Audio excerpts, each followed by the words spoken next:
Bonjour, vous l'attendez tous, c'est la vidéo où je présente mon Mercedes Actros MP5, donc muni de caméra.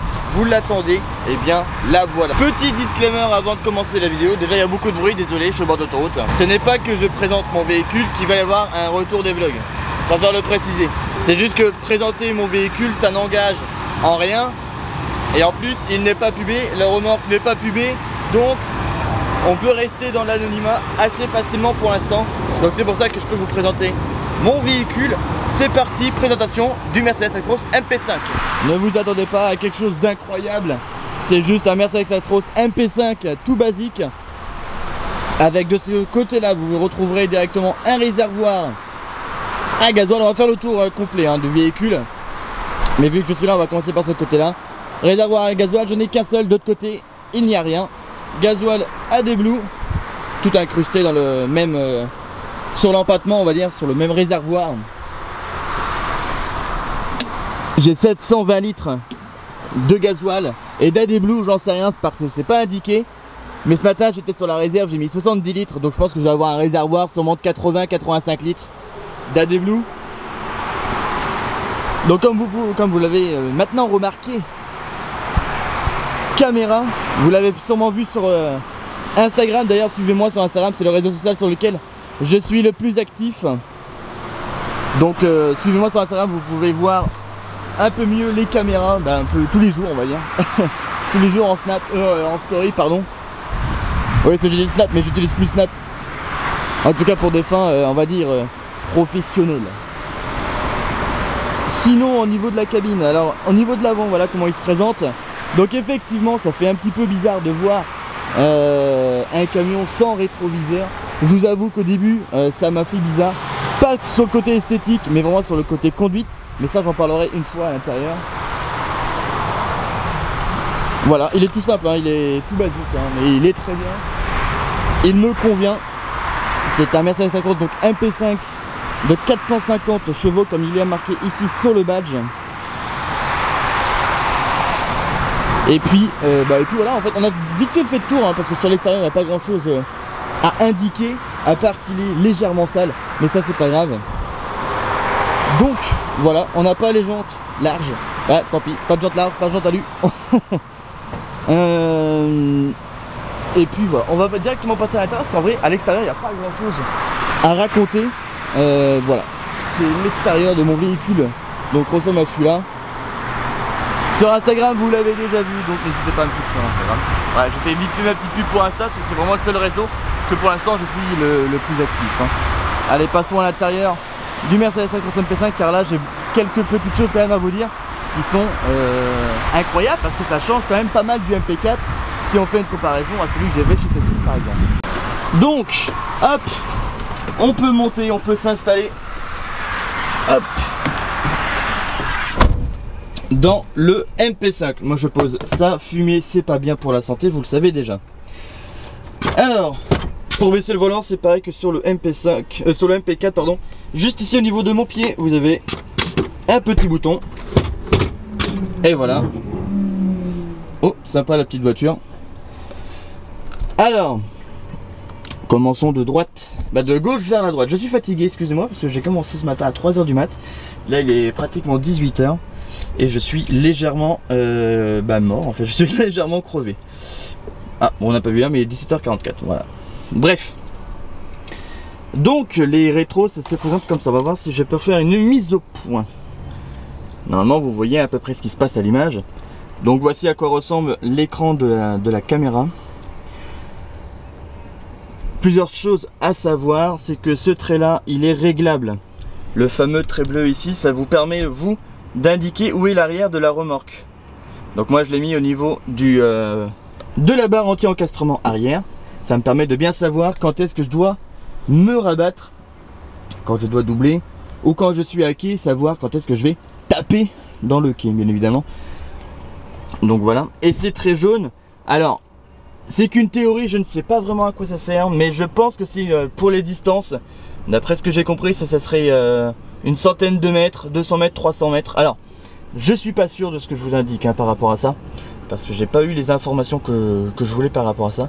Mais ça doit être sûrement par rapport à des distances. Bah, c'est par rapport à des distances, c'est pratiquement sûr. Désolé, je peux pas être plus précis que ça. On va passer par le haut vite fait. Toi, tu te tais. Donc, ce sont les mêmes placards qui sont dans le... En fait, au niveau des placards, au niveau des rangements, ce sont les mêmes que dans le MP4. Donc, c'est directement une grande porte qui dessert 3 placards. 2 petits, on va dire, vide-poche, ici de chaque côté. Les pare-soleil se présentent de cette façon. Alors c'est dommage, j'aime pas trop ce genre de pare-soleil. J'aurais préféré des pare-soleil de type un peu comme chez Volvo ou comme chez DAF, avec des stores directement qui se descendent. Parce que là du coup c'est vrai qu'avec ce genre de pare-soleil, bah, ça te cache pas vraiment le soleil. Alors qu'avec les DAF ou dans les Volvo, bah, ça peut descendre quand même vachement bas. Mais bon, ça entre guillemets c'est qu'un petit détail. Merci si vous pouvez faire ça. J'ai pas de pouvoir. Alors ici, eh bien vous pouvez régler bien évidemment les rétroviseurs. Alors normalement ils sont réglés de base hein, parce que de toute façon peu importe comment tu bouges ta position de conduite, tes caméras seront forcément bien réglées. Mais bon, vous pouvez quand même les régler avec les boutons qui sont là. Le préchauffage de la caméra, car oui, elle peut se préchauffer. Par exemple, s'il y a de la buée, s'il pleut ou quoi que ce soit, eh bien vous pouvez, comme un rétro classique, le chauffer tout simplement. Ce bouton là, c'est un petit bouton magique. Donc là, comme vous pouvez le voir, il y a un petit voyant rouge, donc c'est à dire qu'il est activé. Donc ça veut dire que quand je vais mettre la marche arrière, alors est-ce que ça marche si je le mets en marche arrière alors que je suis à l'arrêt? Pas du tout.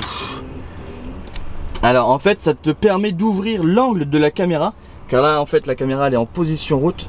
Je suis un peu contre... Voilà, je vais me mettre ici, voilà. Donc ça te permet en fait d'ouvrir l'angle de la caméra, donc on voit, on va dire, plus large. Et comme ça, on était de plus loin.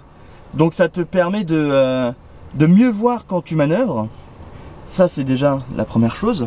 La deuxième chose, ça te permet aussi, quand le bouton est activé, que quand tu tournes, que ce soit à gauche ou à droite, peu importe comment tu balances ta remorque, en marche avant, là je parle, et ben ça permet à la caméra de suivre la remorque. Donc quoi qu'il arrive, on a toujours la remorque en visuel. Donc ça c'est très bien, ça nous permet de savoir si on monte vraiment sur le trottoir ou non, par exemple. Ou de bien suivre la trajectoire de la semi dans les courbes, tout simplement. Bon, après, j'ai pas besoin de vous expliquer, hein, ouverture des vitres, hein, conducteur, passager. Et ici, c'est pour allumer la caméra quand la caméra est éteinte. Donc, par exemple, si tu coupes le contact qui fait tout noir, machin, tu as les rideaux tirés. Les rideaux se mettent, d'ailleurs, quand tu les tires, derrière, ils passent derrière. Donc ça te permet toujours d'avoir l'écran. Et bah t'appuies sur ce petit bouton là et ça va te rallumer les caméras et les écrans du coup. Ce qui te permet de voir dehors ce qui se passe alors que tu as les rideaux tirés ou alors que le contact est éteint par exemple quand tu es hacké. Et ici, le verrouillage des portes, le classique. Passons maintenant à l'écran principal au tableau de bord. Alors il existe deux versions de tableau de bord. Il existe celle-là que j'ai en face de moi, ou alors la version simplifiée où il y a le gros compteur ici des vitesses et de l'autre côté le gros compteur du compte-tour. Moi j'ai préféré mettre celui-là parce que je le trouve plus propre et ça nous permet d'avoir plus d'informations sur l'écran. Alors moi je conduis avec ce genre de paramètres là. Alors ici normalement je mets ma carte conducteur, mais bon je vais pas la mettre parce que du coup vous voyez mon nom, mon prénom, mon âge, ma profession, là où j'habite, lol. Mais bon vous voyez quand même mes infos. Donc du coup c'est pour ça que je mets la radio, même sur Insta je mets principalement la radio aussi à cet endroit là. Mais sinon vous pouvez voir donc ici, là d'ailleurs vous voyez ce que j'ai fait aujourd'hui, 716 km. 9h12 c'est le nombre de temps que mon moteur a tourné. J'ai pas conduit 9h12, j'ai fait 9h55 aujourd'hui. Voilà, donc là vous retrouvez toutes les infos depuis mon départ. Et si vous cliquez dessus, vous avez un premier, on va dire, la remise à zéro numéro 1. Donc moi je l'ai mis aujourd'hui à 0 parce qu'on est le lundi de cette semaine là. Et sur le deuxième, voilà, moi j'ai mis depuis le début du mois. Donc là on est le combien? Je sais plus, on est le 23 mai. Voilà. Donc depuis le 23 mai, depuis le 2 mai plutôt, parce que le premier était férié, et j'ai fait tout ça en kilomètres. Mon moteur a tourné 146 heures, j'ai 63 km/h de moyenne.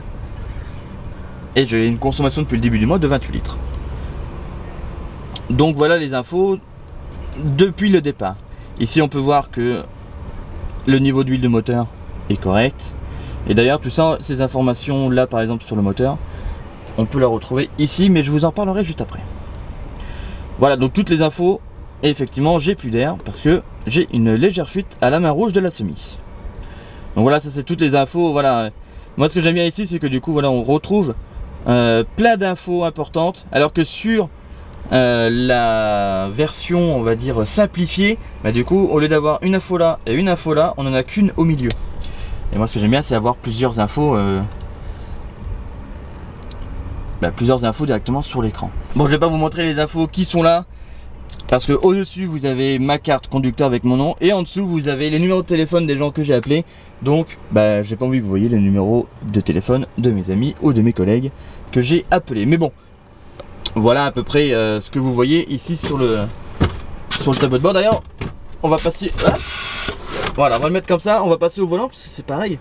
Le volant a légèrement changé aussi comparé au MP5, au MP4 pardon. Donc c'est plus ou moins la même chose. Il a été, on va dire, un petit peu retravaillé.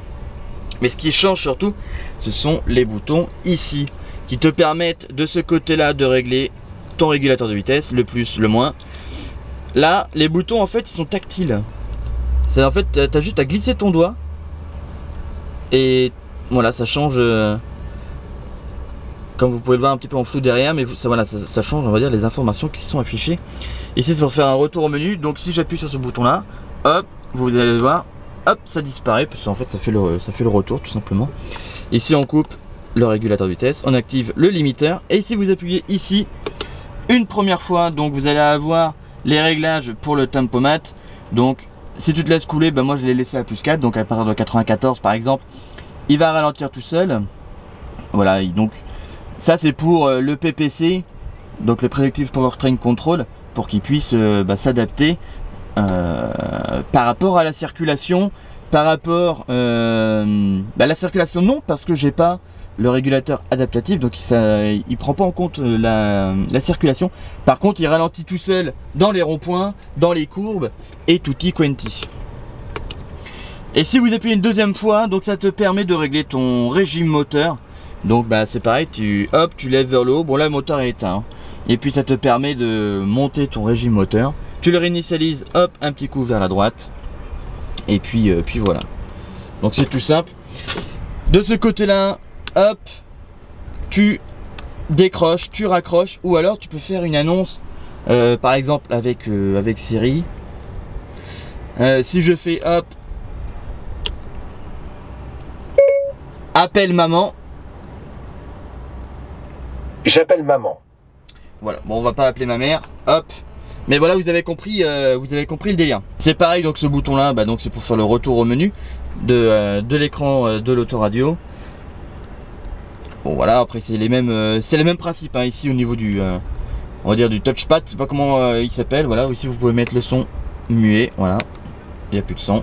On augmente, on baisse le volume, bon voilà. Faut pas être débile pour comprendre ça. Bon après ici vous avez bien évidemment les clignotants, les essuie-glaces. Merde, j'aurais pas dû, je suis un peu bébête. Le régulateur de vitesse, pas du tout Dimitri, c'est le ralentisseur.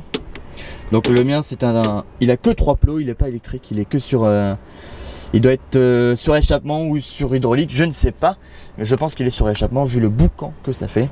C'est pareil avec ce bouton là, le bouton magique ici juste au bout.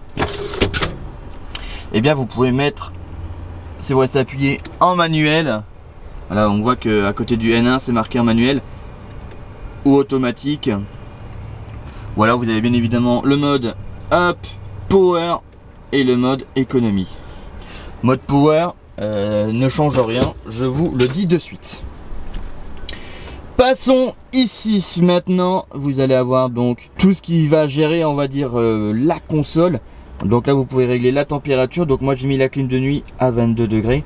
Donc c'est pareil, on peut la baisser, la monter. Bien évidemment, si vous appuyez ici, vous allez directement sur le réglage de la ventilation, clim de nuit, chauffage, le recyclage d'air. Là c'est la ventile, donc ça sort par toutes les buses d'aération. Si tu appuies ici, alors là il faut que le contact soit mis, hein. Mais tu peux dégivrer ton pare-brise. Et là c'est pareil pour la vitesse, c'est pareil, j'ai mis en auto, comme ça ça gère bien tout le flux d'air, toutes ces sorties.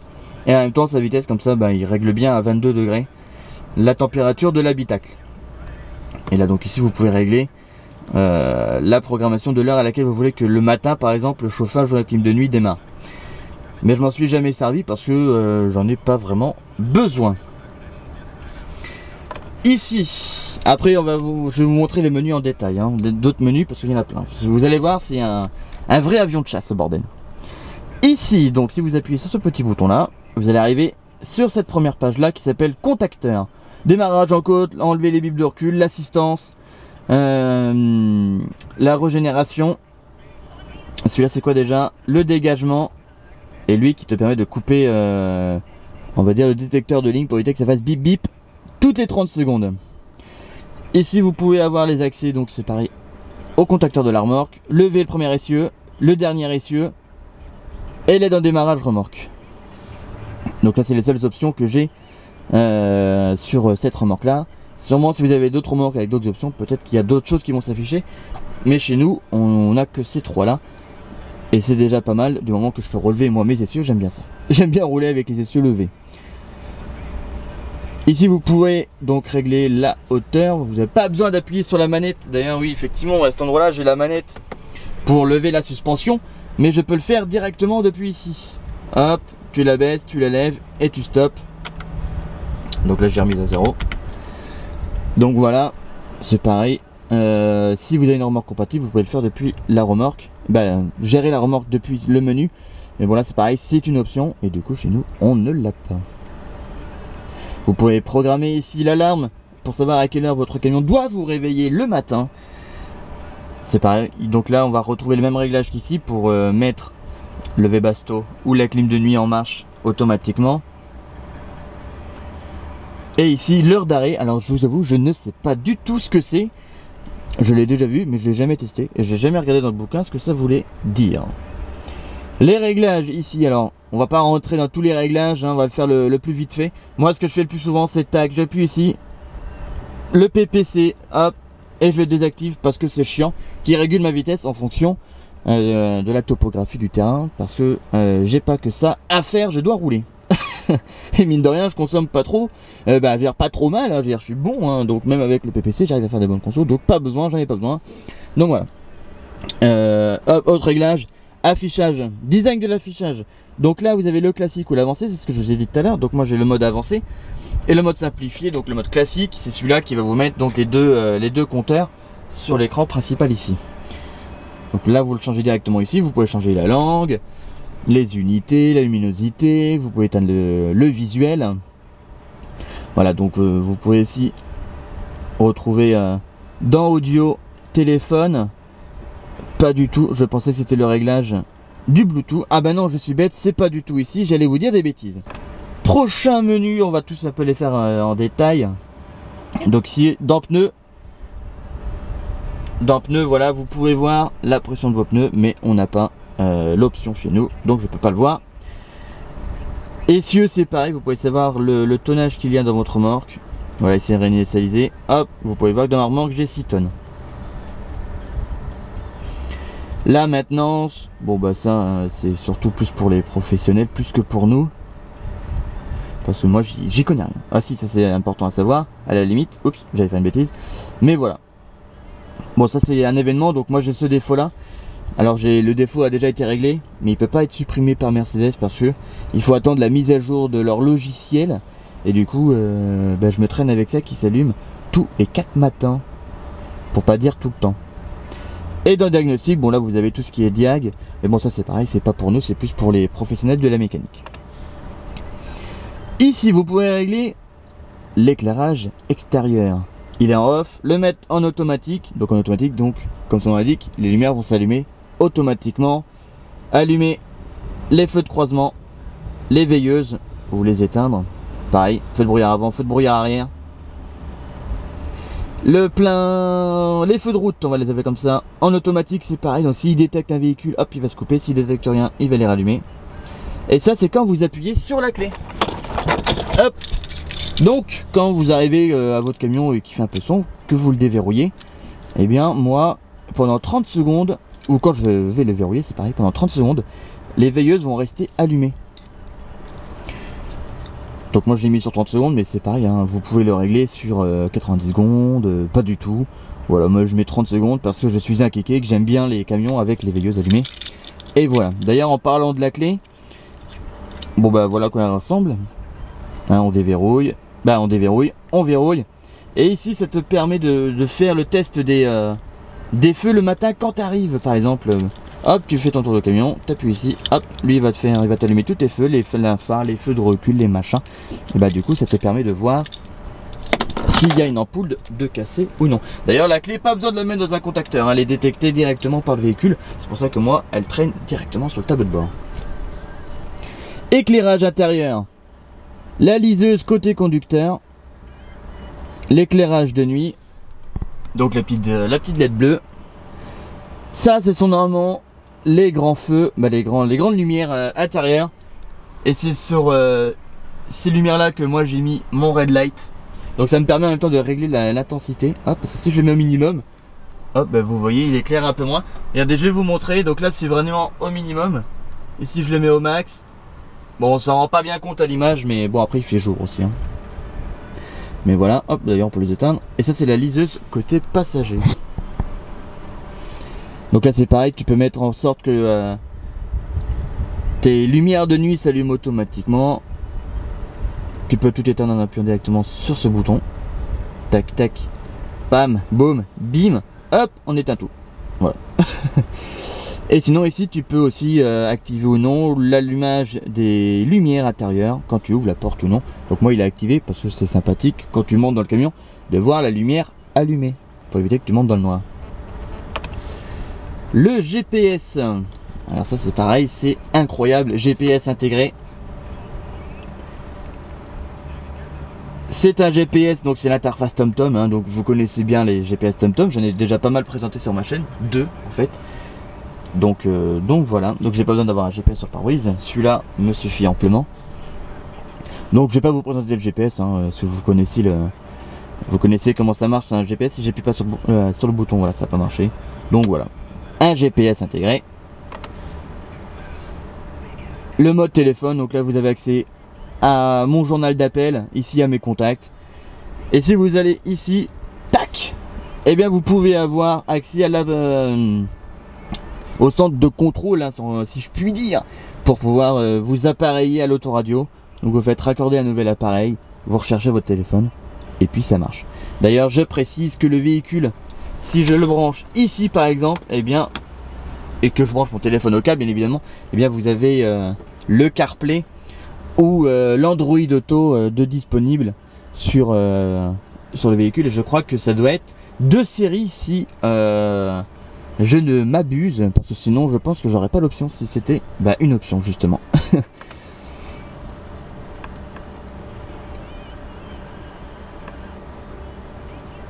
Ici donc vous avez l'interface musique en appuyant sur ce magnifique bouton. Donc là je suis en Allemagne, donc j'écoute de la radio allemande, Big FM ou Nostalgie. Nostalgie Allemagne c'est marrant, c'est sympathique, enfin bref. Donc là vous avez aussi quelques petites options. Ici vous pouvez régler des petits trucs, machin, bon ça sert pas à grand chose, hein, on s'en sert pas. Ici c'est par contre ça te permet de savoir toutes les stations qu'il y a autour de toi et que tu captes. Donc voilà. Hop, énergie par exemple. Bon, je vais pas mettre la musique parce que après ma vidéo va être strike et après la vidéo va être supprimée, ou je pourrais pas la mettre en ligne, ce qui serait dommage quand même. Et si vous appuyez une deuxième fois, hop, vous avez le Bluetooth. Donc là on voit que j'ai écouté Vita, parce que ça fait partie de la playlist que j'écoute. Et du coup hop, moi je mets en pause sinon ça va m'avancer ma playlist. USB 1, USB 2, donc USB 1, USB 2. Si vous mettez un adaptateur, parce que c'est un câble donc avec qui se présente comme ça. Donc si vous mettez une clé USB au-dessus, dedans, en USB 1 par exemple, comme là je suis branché, et ici vous allez retrouver donc votre clé USB tout simplement. Et donc là ici vous pouvez régler le volume, tac tac, ou alors ici comme sur le volant. Si tu appuies sur la petite maison, tout ce qui est les menus qui sont ici, tu peux les retrouver directement depuis le tableau de bord, depuis l'écran. Et je trouve que l'écran il est vachement beau et fluide d'ailleurs. Le connect ça sert à rien, donc je vous présente pas, ça sert à rien. Je sais même pas vraiment à quoi ça sert, mais ça sert à rien. Ici vous avez donc un affichage rapide pour arriver directement au menu des contacteurs. Ici c'est l'affichage rapide pour arriver à la clim. Hop. Et ici ce sont les favoris. Donc tu peux mettre des numéros de téléphone, tu peux mettre des choses, plein de choses d'ailleurs. Hop, ça en fait ajouter nouveau favori. Hop. Bon bref, tu peux faire des choses quoi. donc voilà. Pour allumer le camion, c'est le magnifique bouton qui est là, qui a été retravaillé comparé au MP5, au MP4 pardon, je vais y arriver. J'ai pas encore l'habitude de dire MP5. Il est extrêmement beau en vrai le bouton.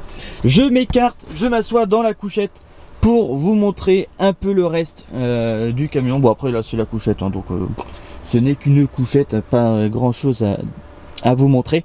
Mais je vais vous parler des décorations que j'ai rajoutées au camion. Donc ici vous avez le fameux macaron lumineux Polar Express que j'ai depuis 2017, donc il fonctionne hyper bien. Qui vient de chez Delru. La frange qui nous vient tout droit. Est-ce qu'on va réussir à la voir si je me mets comme ça? Voilà donc la frange en danois bleu qui nous vient tout droit de chez Polytruck. Le deuxième macaron lumineux, donc celui-là c'est le Red Light Zone. De toute façon vous l'avez vu depuis l'extérieur tout à l'heure. Et celui-là nous vient de Truck Genki. Reprenons quand même un peu sur l'espace de vie de la cabine. Donc siège passager sur strapontin, ce qui est très bien, comme ça me permet, si besoin, de relever le siège pour y caler des affaires.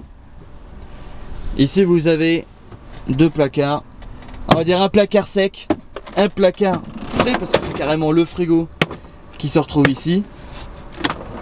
Frigo avec un compartiment pardon, pour congélateur, et ça c'est très bien. Et puis là donc vous allez un peu mieux voir, donc le placard en haut qui fait la taille d'une main, donc c'est pas bien grand hein, je vous le dis direct. Et puis je n'ai pas de seconde couchette ni de coffre, donc ça manque un peu de rangement. Je vous avoue que niveau rangement c'est pas ce qu'il y a de meilleur. Chez Tessie, si vous vous en souvenez, dans mon premier camion que j'avais eu chez eux, j'avais la seconde couchette, et dans le deuxième, celui que vous avez le plus vu sur ma chaîne, celui avec lequel j'ai fait pas mal de voyages et avec lequel j'avais rajouté surtout une rampe de phare, et bien non, il était d'origine, il y avait un filet. Voilà donc la présentation du camion est faite et terminée, j'espère qu'elle vous aura plu. Bon de toute façon il n'y avait pas en vrai énormément de choses à vous raconter, un camion ça reste un camion. À l'extérieur, bon bah il est tout basique. Et puis à l'intérieur, bah, moi ce que je voulais surtout vous présenter c'était surtout les écrans pour la caméra. Le nouveau tableau de bord qui a été retravaillé, les écrans et puis c'est tout quoi. C'est franchement un camion que j'apprécie énormément. Moi j'y vois beaucoup d'avantages parce qu'il y en a plein que je trouve qui critiquent les caméras, alors que moi je trouve qu'il y a quand même beaucoup de points forts, comme par exemple comme je vous ai dit le fait que la caméra suit la remorque quand tu tournes, le fait que, alors ça c'est pareil, ça on n'y pense pas assez, mais quand tu croises un camion dans une petite route, et ben souvent les rétros ça passe pas loin, mais là moi j'ai plus de problème là parce que ma caméra elle passe au-dessus des rétroviseurs. Donc ça veut dire que sur une petite route, pas besoin de stresser ou quoi. Je sais que ma caméra est rétro, du coup ça va passer. Donc là-dessus c'est pareil, c'est un gain. Déjà en temps, parce que du coup t'as pas besoin de freiner, en freinage machin.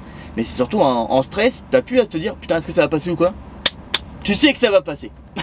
Donc ça c'est un avantage incroyable. D'ailleurs sur les nouveaux MP5, on va dire de deuxième génération, pour les caméras de deuxième génération, la caméra n'aura plus, on va dire, cette fameuse corne comme ça. Elle sera directement collée à la paroi, ce qui va permettre de déjà éviter encore ce déport de caméra. Et en plus, chose que je ne vous ai pas dit et que je vais vous dire maintenant, c'est que quand on recule, alors certes du coup on a un très grand angle machin, mais la caméra donc c'est une caméra grand angle, et avec ce léger décalage qu'on a comme ça, et ben ça nous donne un faux angle, et du coup des fois pour s'aligner, et bien c'est galère.